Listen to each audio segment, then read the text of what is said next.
High friend केमन आछो तोमरा आशा करी भालो आछो आमिও खूब भालो आछि। आज आमी तोमादेर साथे नतून धरनेर एकटी रेसिपि शेयर करब जार उपकरण खूबই कम लागे घरे थाका उपकरण दिएই तैरी करे निते पारबे।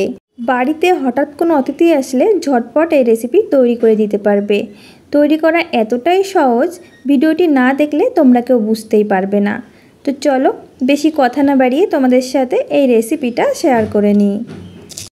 এই রেসিপি তৈরির জন্য একটি পাত্রে নিয়ে নিচ্ছি 1 কাপ ময়দা। সেই কাপ মেপেই নিয়ে নেব হাফ কাপ রিফাইন তেল। যে পরিমাণে ময়দা নেবে তার হাফ পরিমাণে তেল নিয়ে নেবে। ভালো করে এই ময়দার সাথে আমি মেখে নেব। ময়দার পরিবর্তে তোমরা আটা দিয়েও এই রেসিপিটা তৈরি করে নিতে পারো, খেতে বেশ ভালো লাগবে।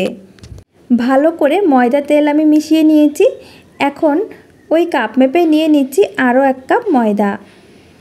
এই ময়দা আর তেলের মিশ্রণের মধ্যে আবার ওই ময়দা দিয়ে আমি ভালো করে একটু মেখে নিচ্ছি। একটু ঝুরঝুরে করে মেখে নিতে হবে। ঝুরঝুরে করে মেখে নিয়েছি, এখন এক সাইডে রেখে দিচ্ছি। আর অন্য একটা বাটিতে আমি নিয়েছি হাফ কাপ বরফ গোলা জল। সেই বরফ গোলা জলের মধ্যে নিয়ে নিচ্ছি 1 চামচ ভিনিগার। ভিনিগার এই জলের সাথে আমি ভালো করে মিশিয়ে নেব। এই বরফ গোলা জল ময়দার মধ্যে অল্প অল্প দেব আর মেখে নেব। একটা ডো তৈরি করে নেব।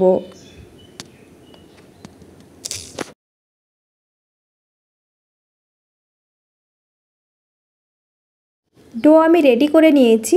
আমার হাফ কাপ জলই লেগে গেছে। এখন ঢাকা দিয়ে রেখে দেব 5 মিনিটের জন্য। 5 মিনিট পর ফিরে এসেছি। ডো অনেকটাই সফট হয়ে গেছে আর কিছুটা ফুলেও গেছে। একটা পলিথিন বিছিয়ে নিচ্ছি, তার উপর এই ডোটি আমি নিয়ে নিলাম।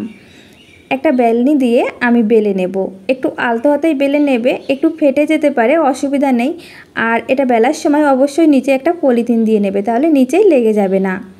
নিয়ে নিচ্ছি গুঁড়ো চিনি, এক সাইডে দিয়ে দিলাম আর আমি ভাঁজ করে নেব। আবারও আমি বেলে নেব। এরপর আমি এক সাইডে আবারও গুঁড়ো চিনি দিয়ে ভাঁজ করে নেব। এইভাবে আমি 4 বার ভাঁজ করে নিয়েছি। আশা করি তোমরা দেখেই বুঝতে পারছো আমি কিভাবে তৈরি করছি। এই চিনি দেওয়ার কারণে কিন্তু এই রেসিপিটা অনেকটাই খাস্তা হবে, খেতে বেশ ভালো লাগবে। আবারও চিনি দিলাম আর এইভাবে ভাঁজ করে নিচ্ছি। আমি আর ভাঁজ দেব না, এবার লম্বাভাবে আমি বেলে নেব।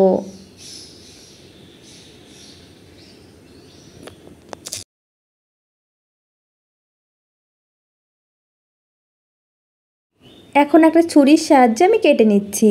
আমি লম্বা লম্বা করে কেটে নিচ্ছি। তোমরা তোমাদের পছন্দ মতো শেপ দিয়ে নিতে পারো, টেস্টের কোনো পরিবর্তন হবে না।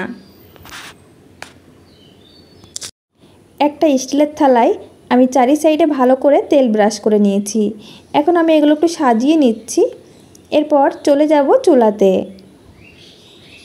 চুলায় আমি আগে থেকে একটি কড়াই বসিয়ে দিয়েছিলাম, তার উপর একটা কাগজ বিছিয়ে দিয়ে তার উপর একটা স্ট্যান্ড দিয়ে দিয়েছি আর ভালো করে গরম করে নিয়েছি। এখন এই থালাটা আমি বসিয়ে দিচ্ছি। ঢাকা দিয়ে হতে দেব 5 মিনিট, মিডিয়াম টু লো ফ্লেমের মাঝামাঝি রেখে। 5 মিনিট পর আমি ফিরে এসেছি, ঢাকনা খুলে নিলাম। খুবই নরম আর গরম, তার জন্য উল্টাতে একটু অসুবিধা হচ্ছে, তবুও আমি উল্টে দিচ্ছি। উল্টে দিয়ে আমি ঢাকা দিয়ে হতে দেব আরও 5 মিনিট। তো 5 মিনিট পর আমি ফিরে আসছি। 5 মিনিট পর ঢাকনা খুলে নিচ্ছি। এখন নামিয়ে নেব। সুন্দরভাবে বেক হয়ে গেছে। আরও কিছুক্ষণ রাখলে দু সাইডে কিন্তু সুন্দর একটা কালার চলে আসবে। কিন্তু আমি এটা বাটার দিয়ে একটু ভেজে নেব যাতে খেতে আরও বেশি ভালো লাগে। এখন দিয়ে দিচ্ছি কড়াইতে 1 চামচ বাটার।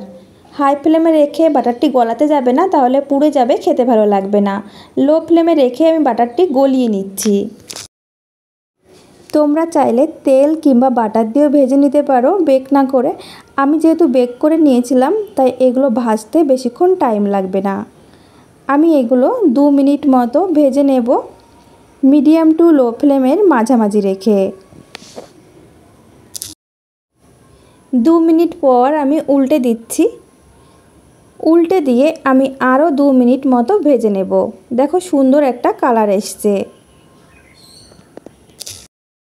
ভেজে নেওয়া হয়ে গেছে, এখন আমি তুলে নিচ্ছি। একটা প্লেটে নিয়েছি গুঁড়ো চিনি, তার মধ্যে আমি এগুলো দিয়ে দেব আর ভালো করে চিনির গুঁড়ো লাগিয়ে নেব। এটা দিলে দেখতেও ভালো লাগবে আর খেতেও বেশ ভালো লাগবে। এই যে লাগিয়ে নিয়েছি, এইভাবে আমি সবগুলো চিনির গুঁড়ো লাগিয়ে নেব। তো বন্ধুরা, তোমাদের কাছে এই রেসিপিটা কেমন লেগেছে? তোমরা এটিকে খাস্তা কুকিজ কিংবা খাস্তা বিস্কিটও বলতে পারো। আর তোমাদের কাছে এই রেসিপিটা ভালো লাগলে লাইক, কমেন্ট এবং শেয়ার করে দিও।